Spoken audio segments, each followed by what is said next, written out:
This was an absolutely enlightening session. And upcoming now, we are going to a session on the brand renaissance, igniting passion in a saturated market. So this session is all about making your brand pop in a world where everyone's fighting for attention. And I was speaking with somebody earlier today, and they said of the current generation, there is no attention to grasp. Do you agree with that?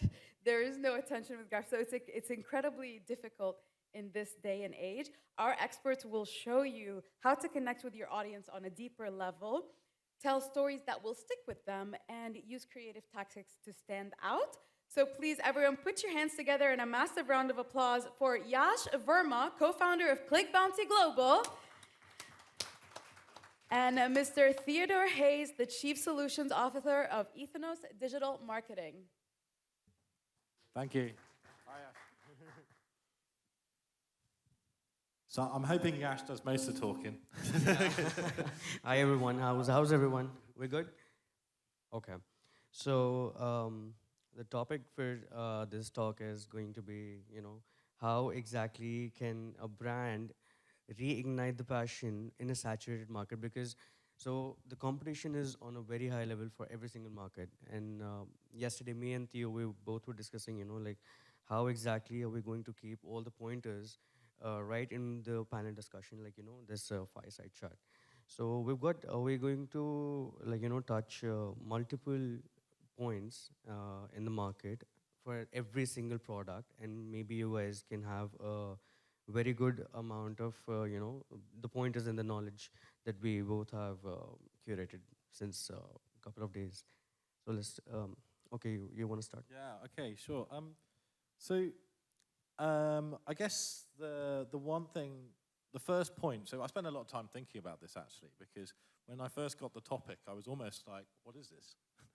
So it took me a while to understand what the topic is, and I didn't want to come here and speak to you guys and have nothing to say and not be insightful about it, so I actually spent some time looking at it. I even went so far to look up the word Renaissance. So I think I'll start there. Now, I do know what Renaissance means, but actually I found out, interestingly, that it's a French word, obviously. I think, well, some might be not obvious to some, but it means rebirth, right? And so, because when I think of the Renaissance, I think of Sistine Chapel, Statue of David, Italy, sort of art, a little bit of religion, or let's say Christianity thrown in there. When I think Renaissance, that period, and all of the architecture of that period, and that's what I think of Renaissance. So then I was thinking, okay, what is brand Renaissance? And one thing I thought about is also is that period is Renaissance was actually with Christianity especially, it was very uniform at the time before Renaissance happened, and then individuality came out of that. And so when I was thinking about brand Renaissance, I was thinking about the individuality of people, of brands, and the way they attract or communicate or with the individuals of today, right? So that brings me straight into my first point, which is evolving customer expectations or consumer expectations. So if I'm a brand, today I need to really keep up with consumer expectations. And to do that, I need to keep up with their individuality, almost, in that respect. So it's a bit like we were saying yesterday, you're having that, I can't say the word anymore, but I'll just call it segmentation. Not yesterday, so the earlier panel.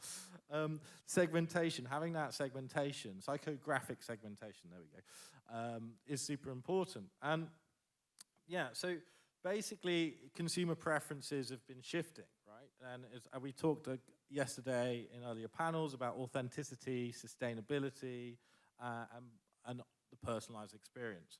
Now, I think with the brand Renaissance, now what I was thinking about was actually individuals almost define themselves via the brands they participate with, buy products from. So for example, I was thinking about me, I certainly do. I've got a lovely, I don't want to show off my jacket, but a lovely Indian tailor, which is Yasim's, which is custom fit to me. And that's part of my personality. I like to have really crazy inliners, and I go to this brand. It's a small brand, a small Indian tailor in Beach Candy, if you want to go there, he's great. He treats you in the way I like. He's very sort of suits you, sir. He tells me off. So when I go, I would like this design, he goes, no, you can't have that, sir. That's ridiculous. So he's a tailor who argues with me and says, I, as a customer, I'm not allowed what I want. I can have allowed what's good and sensible. So that's why I really like him. And as a result, that's become part of my identity, right? And I buy certain brands I affiliate with, Calvin Klein or whatever. And so so today, if you're a brand, then you definitely need to think about that, how your customers are evolving and how they relate to you. And so that's, I think, for brand renaissance and igniting the passion in that saturated market, to get that passion, it's how do you properly connect with your consumer and on what level? And is it part of their identity? Yeah. So yeah, I'll give it over to Yash. Yeah, sure. So, talking about the same pointer, there are a lot of, in the current market, there are a lot of individual D2C brands that are, picking up every single day. And people are actually focusing on personalization, customization, as I believe. But at the same time, what is happening is that, every customer has a different, expectation from the brand. Maybe, like you just mentioned that you like the jacket and it's customized, right?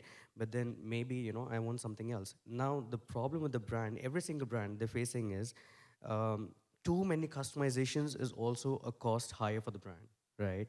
Because it increases the cost.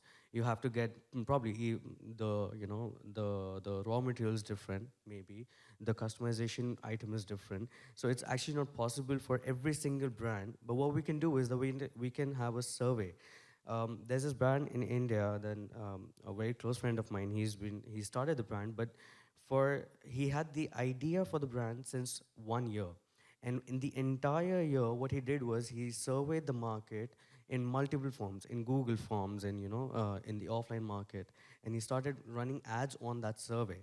So what he did was that he had a very good amount of idea, and he's already running like another business, and then he wanted to launch a brand. But then this survey of the entire market and then the research team, these guys did was that for the entire year running the survey, these guys were able to figure out what exactly the customer wants, right? Now, after that, it became very easy for them to actually start the brand, get into the market, and also touch that personalization and customization point for every single person, every single customer out there. And, there's this another brand, we were talking about Beardo yesterday, right? So the brand was entirely profitable and everything was profitable. These guys sold for, I think, over $400 million. But, it was not personalized, but customized, right? And how exactly was it customized? Because they had products for every single customer out there. And they did spend the time in serving the market properly. Now, these 2 pointers are very closely related to each other, what I think, like this is probably my thinking.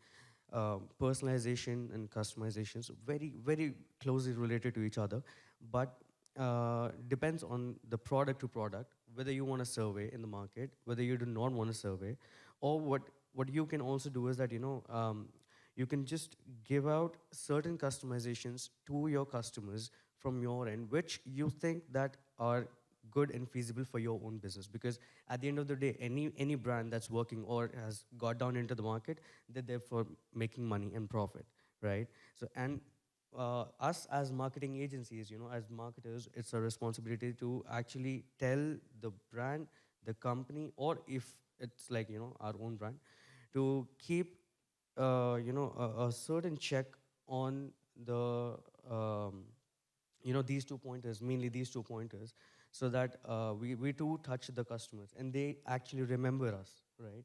So the term we use, retargeting in the marketing agency, like while running the ads, this is the offline retargeting of the customers, that I think.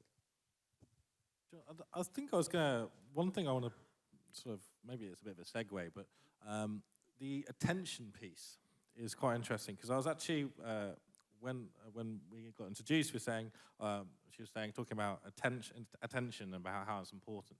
And one thing I put in my notes was actually I've got this statistic which just says 60% of marketers say attention has an important effect on media and creative effectiveness. And I thought that sort of came out the back of when you were talking about the retargeting. Now, one thing I guess it's a question I want to put to you, I guess. And what it is like today, or let's say for the case study we just gave, so I've got the name already, short-term memory. Beidou, thank you. Yeah. Very short-term memory. Beidou, what do they do to get that attention from their consumers? And how do they, and why is that such a success story, if you start saying? So what they did was that, first of all, I mentioned the survey. They had a very good survey I don't think so for an entire year, but then around 2 to 3 months. Now they started customizing and touching every single problem. So the product was based on the beard, right? Because some people do not, the facial growth is really less. Somebody has a patchy beard. Now they started focusing on these problems, and then they got the products out in the market with respect to each and every problem, right? So they started touching on the main problems that they got from the survey. They started marketing them in the right manner. And then the main thing was that when they started marketing, on social media and their own website and the native ads and everything, they had, these, the customer reviews that they actually, the customers who bought the product, and they started marketing those customer reviews after that. And very heavy budget on the market. So majorly, retargeting the customers again and again would also be, it's a good thing that if you're retargeting the customer, it is the same customer that has seen the ad, used the product, and then using it again, right? Sure. So I'm going to move on to my second point, I guess, and what I was thinking about. So the role in technology and branding, I guess, is my second point. And now with this, I actually started thinking about Meta. Now, the reason why I thought about Meta as being a tech company, but also because they just went through a major rebranding. So I think this is actually quite a good case study. So as you know, and it kind of fits in with the, I don't know what they called the Fireside, the panel session, but it was branding bloomers to that effect. But yeah, it could have fitted in there as well. But when Meta, well, before it was Meta, it was Facebook, as we know, right? And when it was Facebook, I think that platform was slowly dying. I think the best way to describe it was because the way in UK, my dad went on it, and he was 72, and that I knew was the death of Facebook. So that's when my dad went on the platform. I knew that was the death of it. But also in UK we had the Cambridge Analytica scandal, right? And there's Facebook had a massive problem because number one, the trustworthiness of it went almost to zero. Also, all the old timers, my parents went on it, which made it very uncool for kids. So there was a big generational sort of gap. And so then obviously they rebranded to Meta, right? And I remember in UK they did quite a lot of ads around first-party data and personal security and all that kind of thing. And I'm not sure how much I believed them, but they put it, it was trying to get that trustworthiness back. And now, because when you think of Meta nowadays, we don't think so much of Facebook. So they've done a sort of igniting passion in a saturated market, because the market is kind of saturated. But they've moved into, let's say, Instagram. They've moved into WhatsApp and things like that, and the WhatsApp space. And so, the instant communication space. So I think that's a really good case study of brand renaissance or rebirth, because they were Facebook and some people still being legacy. When we say it, we did think of the platform itself and not the whole what Meta provides. And now we've got Metaverse. So I'm not sure if that's going to have a rebirth 2.0 with metaverse. I look at it. I don't think so. I don't think so. You don't think so? I look at metaverse and go, not for me. But maybe that's because I'm turning into my dad and going, getting older. Okay. I don't know. But yeah, have you been on the metaverse? Oh yeah, I've been in the metaverse. You've been in it. Yeah. Yeah. Did you get your avatar and the beard and Yeah, the glasses? I did. I do have some NFTs, and I've been working on that, in that space. Have you been branding in the Oh no, metaverse? I've not been branding in the metaverse, but then I've accessed it, so I know probably what would be the next scenario in the metaverse, and then how exactly are they growing day by day, step by step, because the time of the COVID. When the entire globe was shut down, basically, that's the main that was the main time when all these things spiked up, right? But as soon as we got back into the traditional business, everything started popping up, opening up, and then things got back to normal. So the metaverse and all these the NFTs and everything, all the space, slowed down, and then it's got back again after Apple Vision Pro. I think it's got that's another if you look at all of these things from a different perspective. So there was a time when metaverse was a thing. Everybody was there in the FOMO, the fear of missing out on NFTs and blockchain and this and that and everything. But the moment Apple launched Vision Pro, so everybody started talking about metaverse again. That maybe there's more space for NFTs, there's more space for crypto. What's the future? What the future can be like?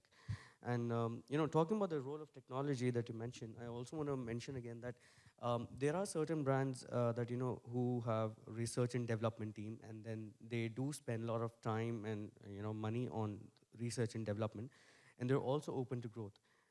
Yesterday we had a really interesting discussion on the AR, artificial, augmented reality, wherein we had, I think, Jan from the audience, and he was talking about the lenses. Is lens cart? Lens? No, the Snapchat lenses that we use. Sorry, right? there's a brand, I think. Yeah. Lens something. So brands can also probably if somebody who's been there in the market and they think that the brand is not working, the product is not working. For example, like a brand like Coca-Cola. So they launched a Snapchat filter and an Instagram filter. So they were open to the growth, and they were open to exploring more and more different the ways to market their own product. And that particular lens, that particular the filter, it had a Coca-Cola. The moment it detects a Coca-Cola can, then you'll get those ribbons and all and everything.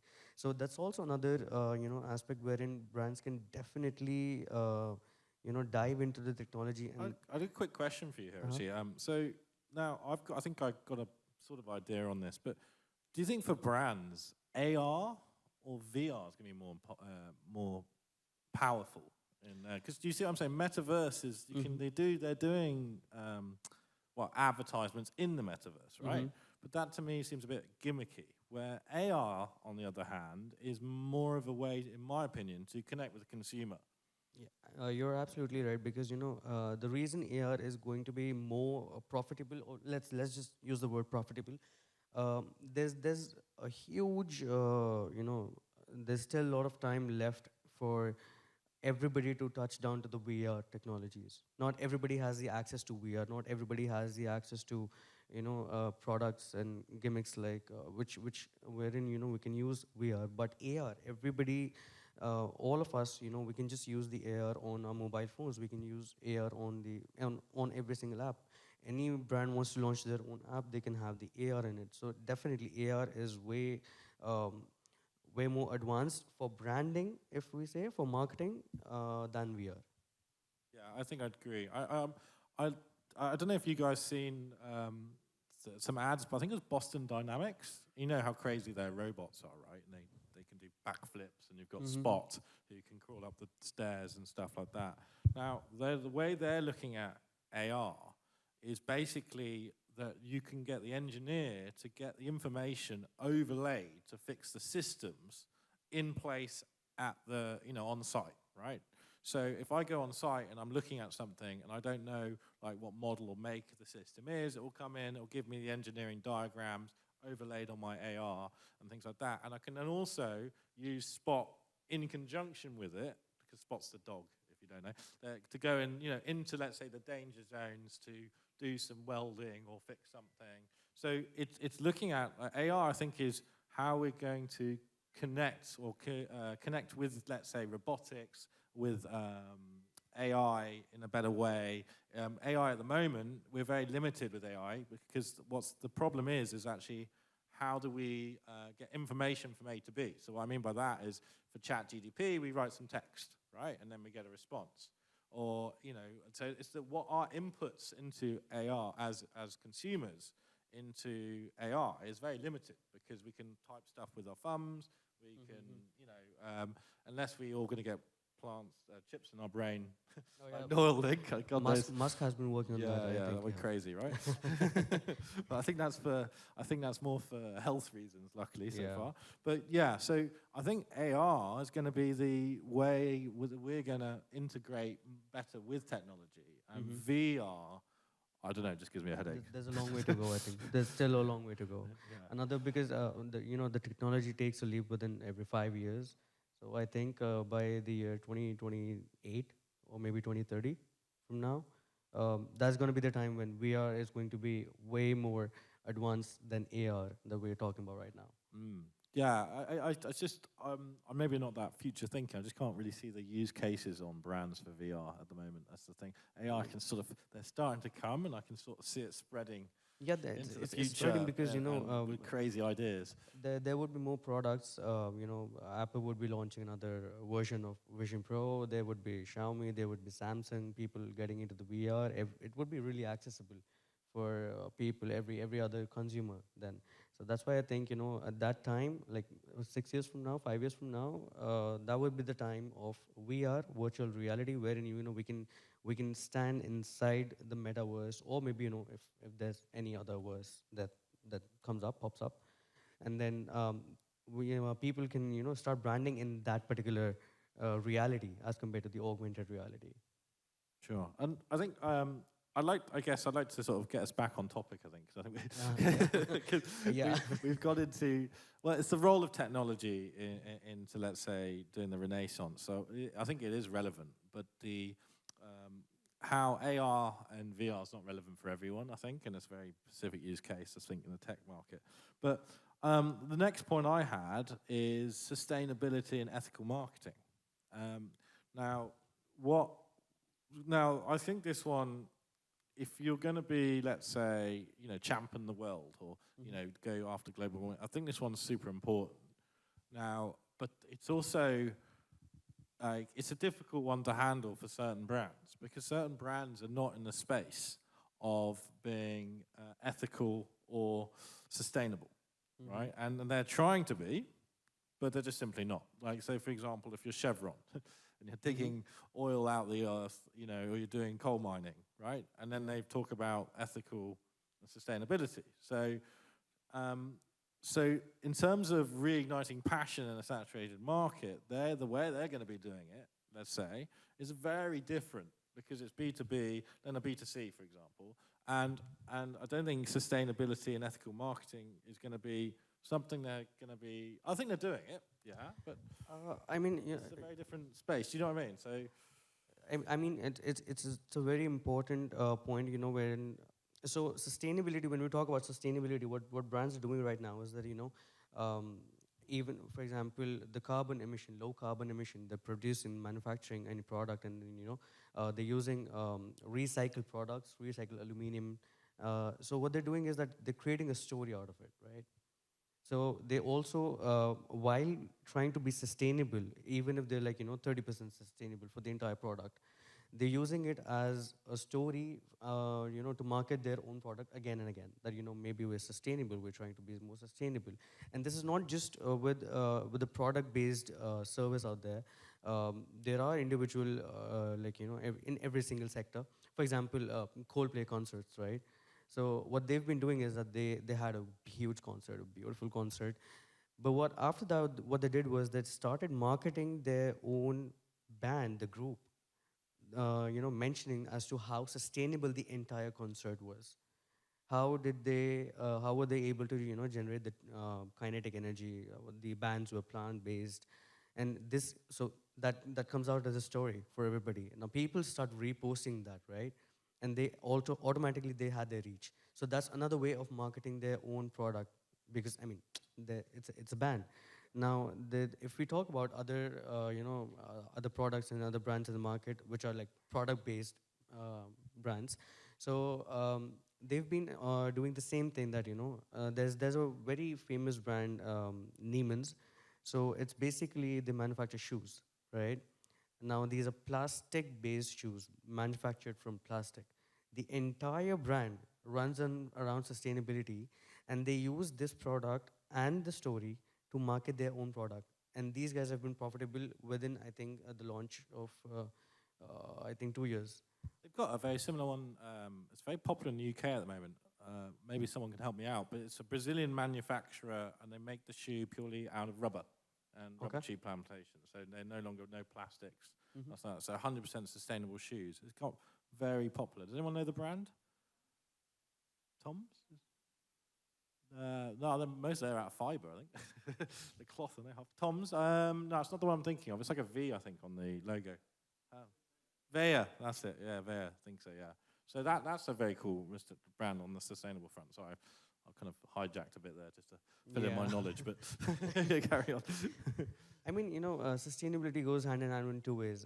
It's good for all of us, and then it also gives a story, and it's good for the marketing as well. So I think to have to touch back to the topic, in the sustainable market, in a saturated market, they should, if the product is so they should definitely keep in mind as to how to be more sustainable, how to use that particular story in a way that they can market their own product, right? I definitely think sustainability and ethical marketing is going to be very important in the future, especially in the B2B side of things. And especially when it comes to, let's say, looking after planet, climate change and all that. I think as we go forward, that is going to become more prominent. Because as more bad things happen, let's say, hopefully fingers crossed they won't, but let's say as we progress, the fact we've actually got quicker information, better technology to get information. Like the thing is, today we learn about every single earthquake, right? Where back in the 70s, we might learn the earthquake happened a week later. Right. So yeah, after the newspaper could be bothered to print it. So there's a very different dynamic, right? So now, because we get that information about everything happening in the world, the onus on being sustainable and ethical for consumers is just going to go up and up and up as far as I can see. And the next generation, I think, are already there, if you see what I'm saying. Yeah. So I've got another another point to touch down to. How do you think in the world of too much of digitalization that we're sitting around, we are, all of us are marketers around here. How do you think the traditional marketing works for any particular brand, wherein they can use the traditional ways of marketing still in the current scenarios, and for example, there's word of mouth, there's networking, there's there are people out there going on in business clubs. So these were the traditional ways of marketing any product. Are these ways still sustainable for any product, any brand, that if they work upon that? I think there is some sustainability. It's just how we're doing it. So, for example, when you say traditional, let's say maybe TV, TV might not be as sustainable as other methods of traditional marketing. Now, I'll give an example. In UK, I was part of Kung Fu Club, and we had to get students in the door and help the instructors get through the door, so we did leafleting. Now, sustainable in terms of like saving the earth, probably not so much, but that was actually a lot better than, we tried digital marketing, but the audience size is so low, because most people who want to, we're looking for students, right? Most people are, who are going to do Kung Fu, they end up putting karate into the search instead of Kung Fu. So that's, there's so many problems on, let's say, like finding that audience on a digital front, that traditional on a small scale worked really well. Now, That club became quite big. It had something like 8 different clubs in London, and this is in the UK, 1 in Bristol and 1 in Oxford, and it was purely done through leafleting and word of mouth. And we tried everything from newspaper ads, digital. I think at some point we even put a TV at a huge expense, and then all cried about it. Yeah, so because all it happens is when you do things like that, all the other clubs ends up with more people going to their clubs. So yeah, so I think there is. It's just you've just got to figure out what niche traditional marketing worked for you, and how that's changing today's environment, because it will change, I think, as well. Well, I mean, I completely agree, because it depends from the product to product, niche to niche, and it's also very different. It's also very important for all of us and anybody who owns a brand, or they're launching a product, to actually understand where exactly the product fits in the market. What is the right possible way to spread the word around? Is it going to be the digital? Is it going to be Meta? Is it going to be a website? Is it going to be the video ads, or something related to the artificial intelligence, wherein it can be automated, because there are hundreds and thousands of tools out there. At the same time, is it important to visit? So, for example, like anybody who's in India, we've got loads and loads of astrologers out there, right? People talking about the cosmic clubs, the astrologers, the planets, and everything. Now, there are certain companies. There are 2 companies. One is, I think we can take the names. One is AstroTalk, and another one is Cosmic Insights. Now, both of these are completely digital based. While on the other hand, there are other people out in the market who are actually going to different conferences, different marketing conferences. They're actually selling their own product from their word of mouth, right? Now, that's going to be the traditional way. It's a little bit, you could say, it's almost community building.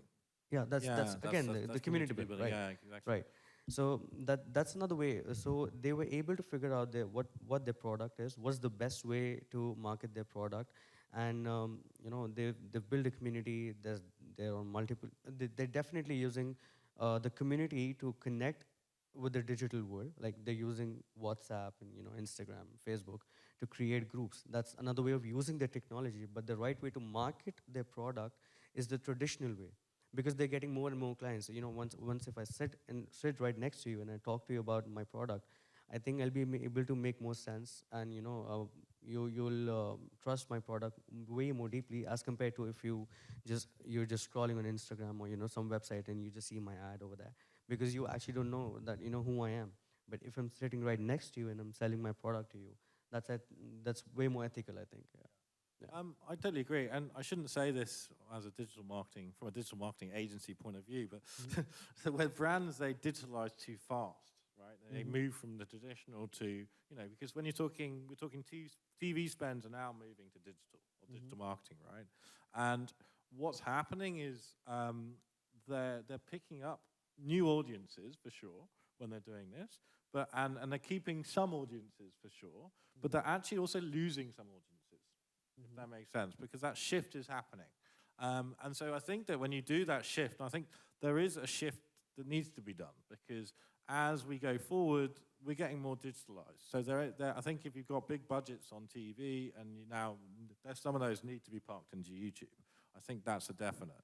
But when you're doing that shift, think about what actually you're doing in terms of, are you taking the same audience from A to B, or you actually got 2 different audiences?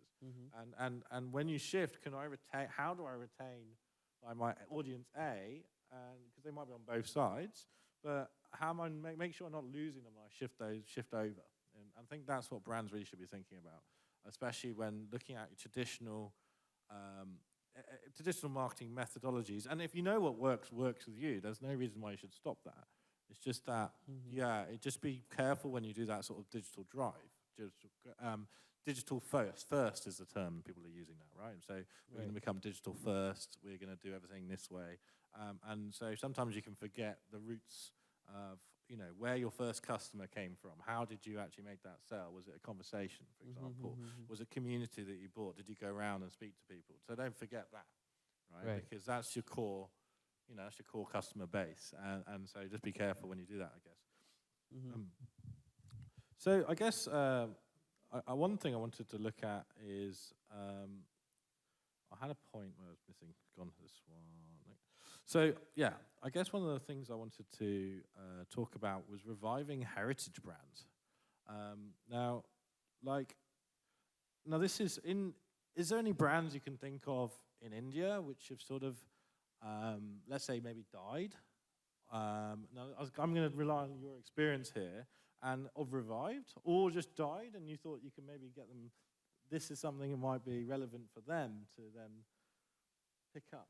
Um, mm, there's a company, an automotive manufacturer was there, Mitsubishi, that was earlier in the 90s and the early 2000s. They were very much profitable. They were a very good brand.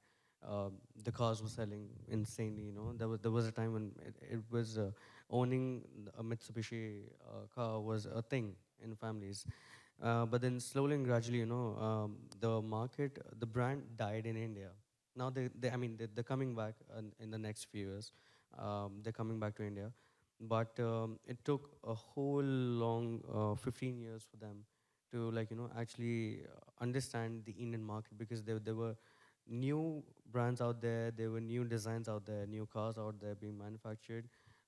The costs were less. The support from the company was way much better.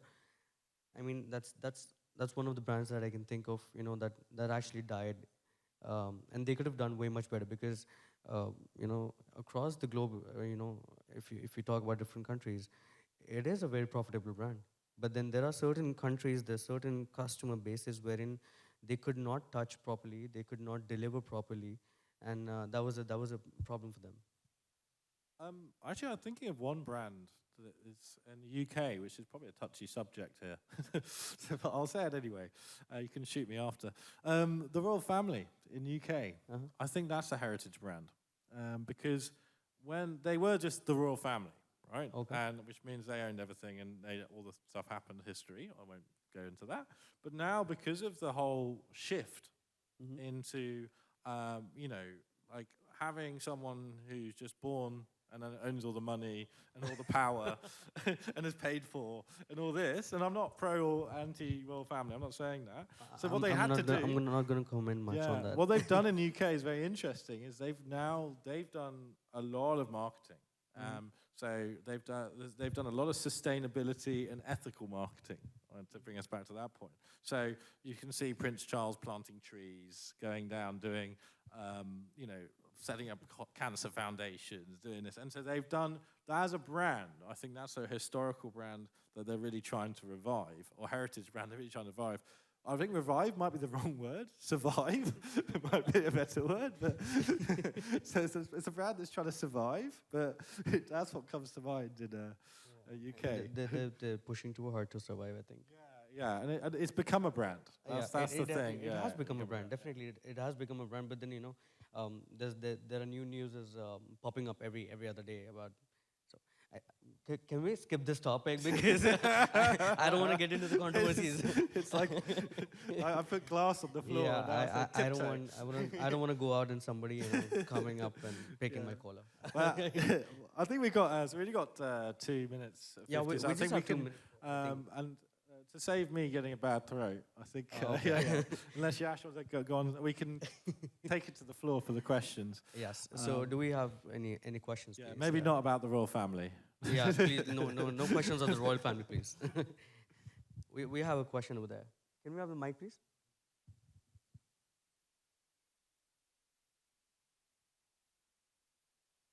All right.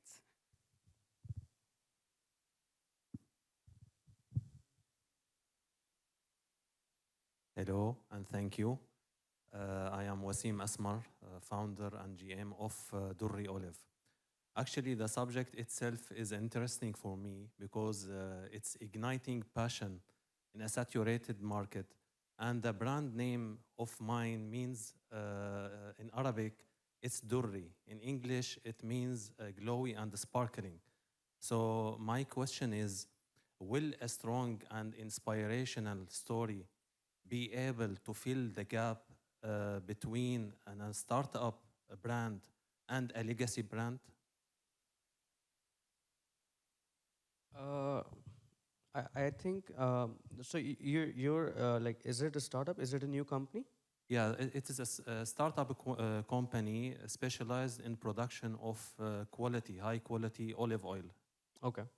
Okay. All right. So what I personally think that for products that are consumable products, what you can do is that the best practice as from certain case studies that I've seen, first start marketing. They first started marketing their product. They were really agile. They wanted to go to conferences. So for example, there are the conferences happening out there for the product, particular product based conferences. For example, olive oil. So what they do is that they go there and sell like crazy. Now after like 6 months of being in the market and then showing their sales, then they pitch to the right the storytelling part as to how exactly the product was there in the market and it's been surviving in the market because for a new product if you actually market the story. So see, the consumers and the customers are very smart today, right? It's easy for every single customer to go on Google, on the web browser, and actually check when did the company start. So if the company started like 2 months back, how exactly do they have a story, right? Now if they're 6 months, it's a 6 months or maybe probably it's been a year for the product or maybe the brand to be there in the market. It's there and it's sustaining and surviving in the market and profitable again. So that is when they would trust the product and your brand way more as compared to initial storytelling and selling that story. That's what I No, think. I definitely agree. I think I was just thinking about other brands that are in that market, and one of the things is the way they, like Italy as a country, right, with its artisan brands, done really well in terms of the quality, right? Just because you get a bag from Italy which is handmade, the price goes up 70% easy. I mean, more than that, right? Like, so, but just and so they've really captured that luxury market by a storytelling. Because at the end of the day, a Gucci bag from one place, let's say if I made it in China, made it in, well, it's about where it's made, but if I can make two identical bags, right, and one could be made elsewhere, let's say in India or so, we have craftsmen in India, right? They could be identical in quality, but just because it's from Italy, it's going to be that much money, that much more money, because of the story they brought. So when you think of, let's say, those kind of brands in Italy, you think of the quality, you think of the rolling landscapes of olive oil and things like that. So that story you can sort of, if you can get that across to your customer, then you really can hit that sweet spot.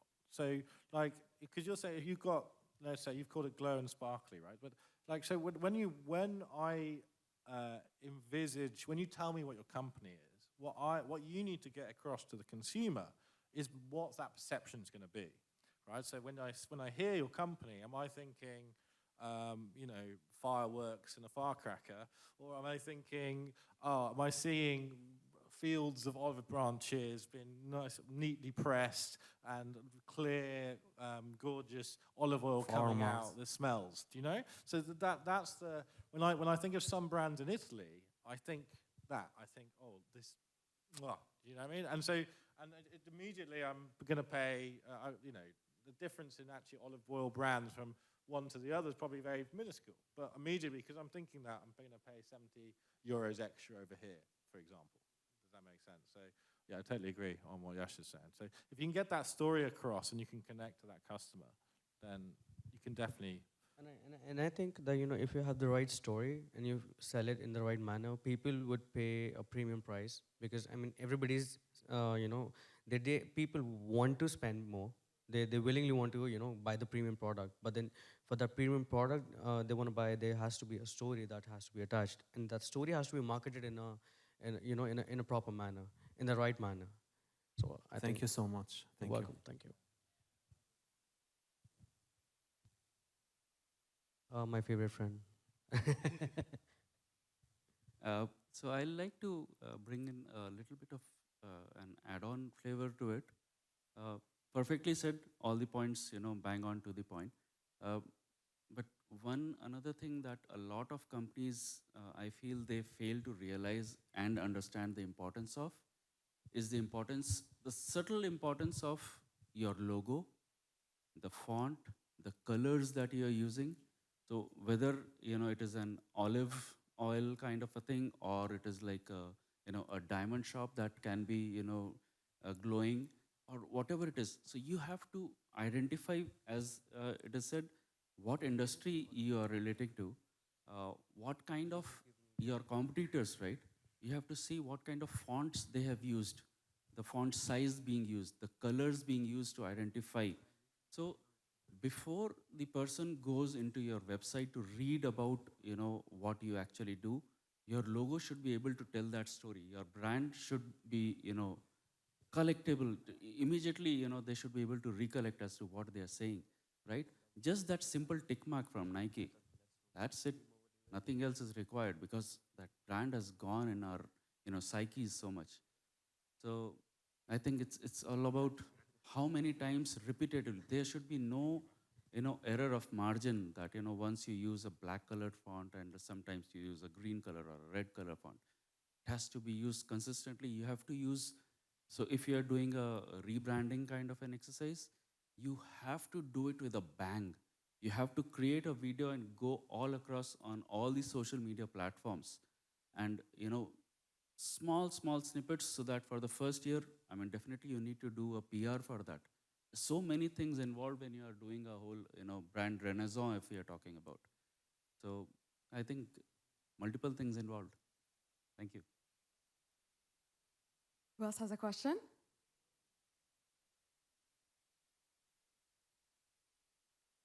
Hari from Takarbo Hybrid Communications. Yash and Theodore, thanks for the insights. Yash, the question is for you. Theodore were asking for the brands that died in India. One of the very close to heart brand for me is Konica, which we all at some point Which one? use. Which one? The Konica, the film company, Okay. the manual film company.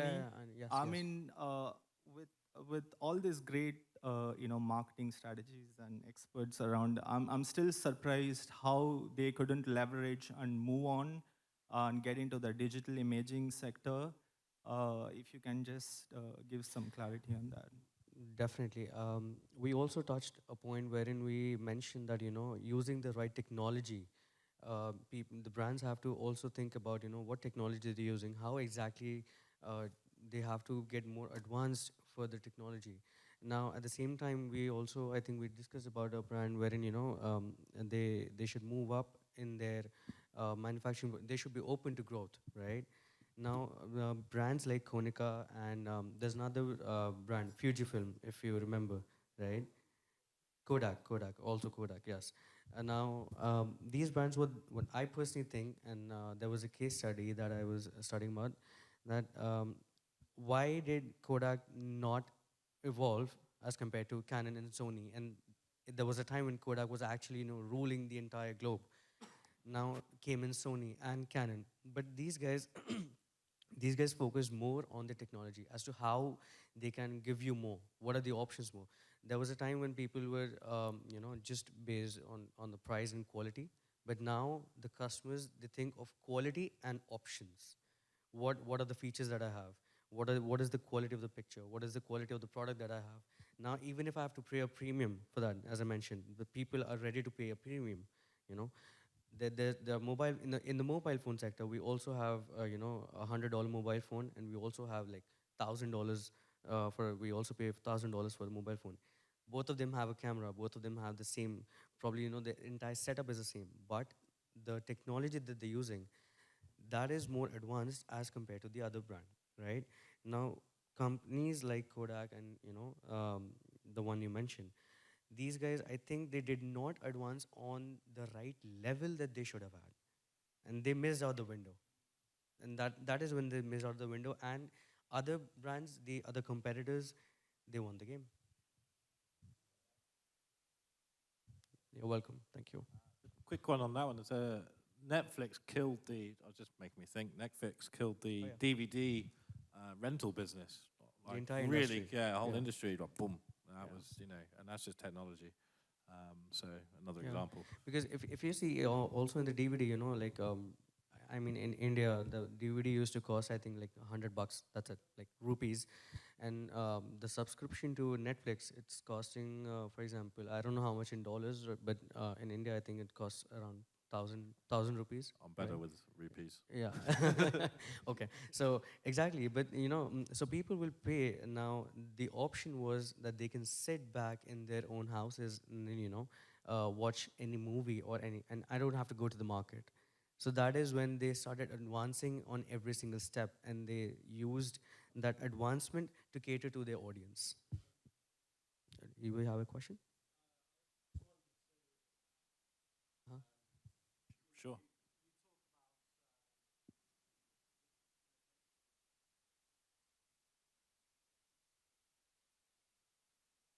Economic points, but actually when you talk about, say, film or Netflix, you've actually got to look at the bigger macroeconomic pictures and kind of see a little bit how the world is evolving. For instance, Netflix couldn't work without high-speed broadband and high-speed internet, in the same way that digital cameras couldn't work properly without cheap storage. So perhaps, I don't know, when you're looking at a brand renaissance, you might want to be looking at also the bigger pictures than just looking at your competitors, looking at how to get out of a saturated market, but looking at kind of where the macro trends are in I think terms of... I totally agree with what you're saying, but actually, if you just look at infrastructure, that will give you that idea. So, for example, the internet is an infrastructure thing. We started connecting everyone. Now, if you think about infrastructure, we're sending rockets to space. So, like, we might want to start thinking a little bit over there, right? Because we might find advanced composite materials that we can only make in space, which will change the game. Or obviously the satellite constellations that we're putting up. So, I think if you want to see how our technology is going to evolve, I think one good benchmark is look at infrastructure, in my opinion.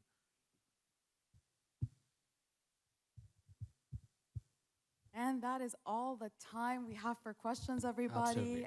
As I said before, Thank you much. please look up Mr. Yash Verma and Theodore Hayes on LinkedIn and make sure you connect with them. Didn't Netflix go to Blockbuster with an offer and Blockbuster kind of laughed them out of there? Yeah. Do you know that name Blockbuster was just killing me? Because Yeah. I was thinking, what's Love the it. name of the company? Blockbuster. Yeah, exactly. So I was just like, never mind. I'll just say the Someone DVD hire rental me. industry. Okay, yeah.